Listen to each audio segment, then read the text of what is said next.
Key number 8, I think personally, investment kind of closes the loop, the Ouroboros, when it starts and ends with investment. I think without that investment and without cash, you don't really have a business. So getting your money right at the beginning is really important. Generally, it's useful to try and use other people's money and not just your own. But at the same time, you want to make sure that you're not taking the piss and trying to get people to pay for your own wages. You know? From being someone who's raised money from overseas, from a few $1 million from the States and hundreds of thousands from local investors and family and friends, I understand that part. But also from someone who is now investing into other businesses, you get to see the flip side. So it's important to make sure that you show clearly what you're putting in and that you're not asking someone to take a risk on something you're not prepared to do. But at the same time, you really need that cash to grow.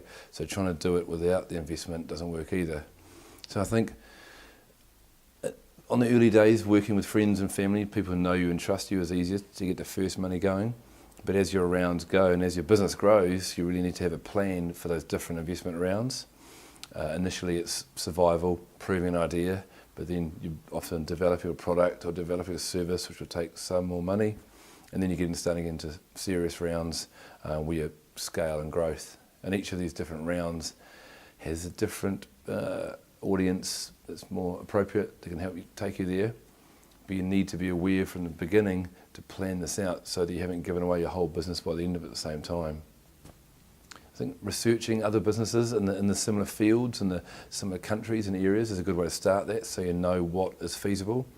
Having unrealistic valuations is a bad put-off straight away. As soon as you go to someone and tell them you're worth $1 billion, you're not going to get a second meeting with those guys. So knowing the environment, knowing what's realistic, and knowing what you're prepared to put in and what you're prepared to give away, I think is quite key to that.